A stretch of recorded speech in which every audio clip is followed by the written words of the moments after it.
Bien, bonjour. Donc, deuxième vidéo, on va essayer de déterminer quelle est la quantité que le monopole va vouloir produire et quelles sont les conséquences pour lui. La conséquence, c'est qu'il va faire un profit, et un profit qui est pérenne, contrairement à la situation de concurrence pure et parfaite. Donc, on reprend de là où on s'est arrêté, c'est-à-dire finalement, la seule chose qu'on ait établie, c'est que le monopole étant price maker, il est confronté à une courbe de recette moyenne qui est décroissante. Il sait que la recette moyenne, qui est égale au prix qu'il obtiendra s'il produit beaucoup, sera faible, parce que pour conquérir des clients finalement pas très désireux d'acheter le bien, il faudra indiquer un prix relativement faible, alors qu'en revanche, si il produit et vend des petites quantités, il pourra les vendre à un prix élevé puisqu'il ne satisfera que les clients qui sont extrêmement désireux d'acquérir le bien. Donc, on était parti de ce schéma-là. On avait bien dit que dans le cas normal du monopole, la structure de coût est identique pour le moment à la structure de coût d'une entreprise en concurrence pure et parfaite. Ce n'est pas ça qui fait la différence pour le moment. Alors, une fois qu'on a déterminé simplement ça, la courbe de recette moyenne est décroissante, la question est de savoir quelle est la quantité que le monopole va chercher à produire pour maximiser son profit. Son but, étant rationnel, étant de maximiser son profit. Eh bien, il va appliquer la règle qui est en fait toujours la même règle, qui serait la même s'il était en concurrence pure et parfaite. Il va chercher à égaliser recette marginale et coût marginal. Plus exactement, il produit tant que la recette marginale, c'est-à-dire ce que lui apporte chaque nouvelle unité produite, est supérieure au coût marginal, c'est-à-dire supérieur à ce qu'elle lui coûte à produire. Il nous manque donc sur ce schéma un élément important pour déterminer la quantité que le monopole va chercher à produire, c'est sa recette marginale.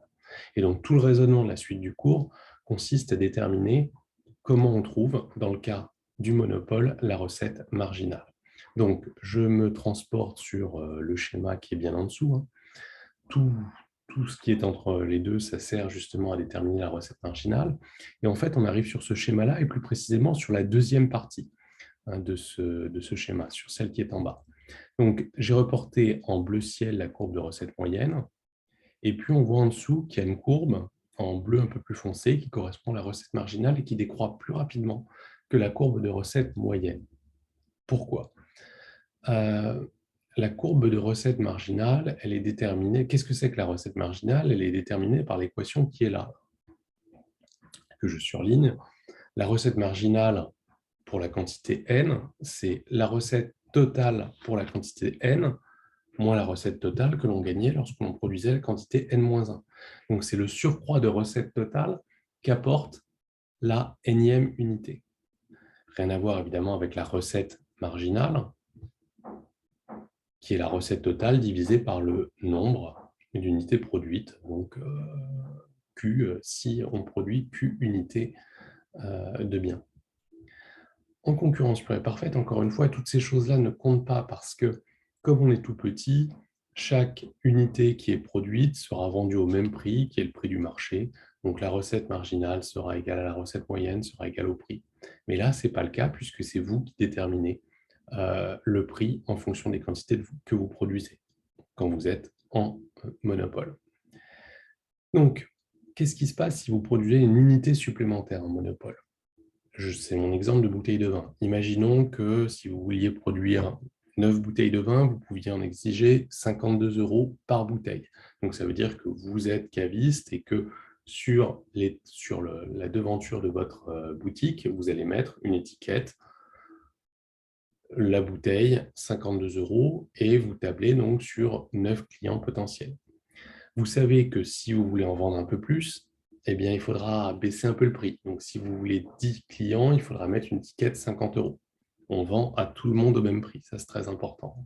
C'est la différence avec ce qu'on verra peut-être plus tard, à savoir le monopole discriminant. Si vous voulez vendre 11 bouteilles, eh bien, il faut vendre un peu moins cher. Et donc là, vous allez devoir tabler sur un prix de 48 €. Donc, vous allez mettre une étiquette en boutique de 48 €. La recette moyenne, c'est le prix. Donc, c'est le 52 pour 9 bouteilles, 50 pour 10 bouteilles, 48 pour 11 bouteilles, etc. Si je vends 10 bouteilles, j'ai une recette totale de 10 fois 50, 500, et la recette moyenne, c'est 500 divisé par 10, ça fait 50. Si je table sur 11 bouteilles, ma recette totale sera 11 fois 48 bouteilles, c'est-à-dire normalement 528 €. Je divise par 11 et je retourne sur 48. Mais la recette marginale, comme indique l'équation qui est en bas, ce n'est pas ça. La recette marginale, pour la 10e bouteille, ce sera la recette totale pour 10 bouteilles, moins la recette totale pour 9 bouteilles. Très facile à déterminer. La recette totale pour 9 bouteilles, donc avec l'exemple que j'ai pris, c'est 9 fois 52, ça fait 468 €. Et la recette totale pour 10 bouteilles, c'est 10 fois 50, ça fait 500 €. Donc la recette marginale, c'est 500 moins 468, ça fait 32 €. La recette marginale, si je prenais désormais la recette marginale apportée par la 11e bouteille, ce serait quoi? Eh bien, ce serait la recette totale 11 fois 48, pardon, qui fait 528, moins la recette totale pour 10 bouteilles, 10 fois 50 qui fait 500, ça ferait une recette marginale de 528 moins 500 égale 500 €. Donc, vous vous apercevez que la recette marginale, elle est plus faible que la recette moyenne, et surtout qu'elle décroît plus vite.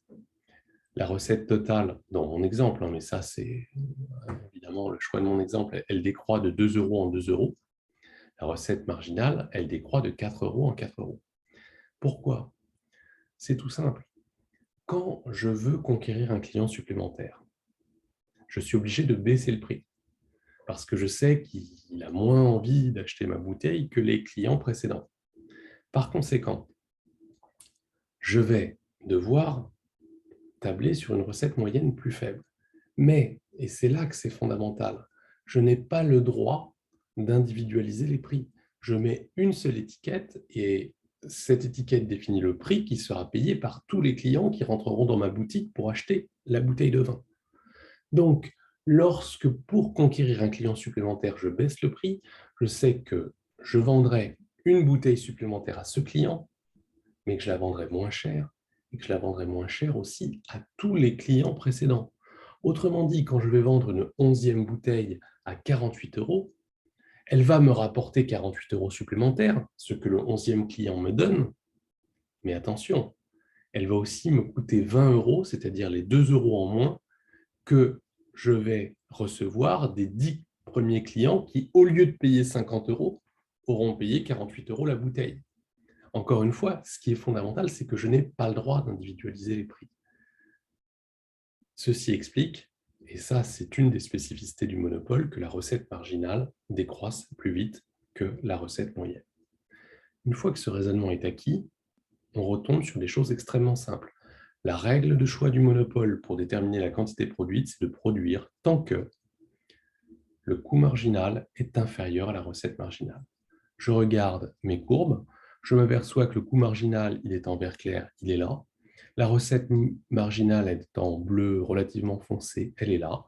Et donc, je vais produire cette quantité pour laquelle j'ai une intersection entre recette moyenne et recette marginale. Donc, je produis la quantité que je vais appeler QM comme quantité de monopole. Et c'est cette quantité qui va me permettre donc de maximiser mon profit. Je produis tant que cela me rapporte plus que ce que cela me coûte. Si je produisais plus, ça veut dire que je produirais des unités qui me coûtent plus cher que ce qu'elles me rapportent et donc que je ferais diminuer mon profit. Donc c'est bien là que je maximise mon profit. Comment je détermine le profit? Eh bien le profit, c'est extrêmement simple. Le profit, c'est la recette totale ou chiffre d'affaires, c'est-à-dire le prix fois les quantités, ce qui est marqué là, moins le coût total. Le coût total, c'est le coût moyen multiplié par les quantités. De manière géométrique, enfin de manière graphique, je m'aperçois que donc, le prix qui est déterminé par la recette moyenne, il est à ce niveau-là, multiplié par les quantités, ça va faire ce grand rectangle que je suis avec mon curseur.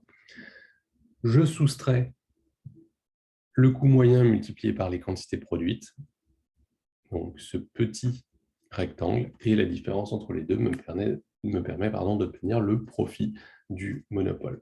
Donc le monopole, parce qu'il est en monopole, va faire un profit. Ce qui, en concurrence parfaite, ferait que ce profit est intenable, c'est l'entrée de concurrents, mais là, par définition, il est en monopole, donc il n'est pas dérangé par des concurrents.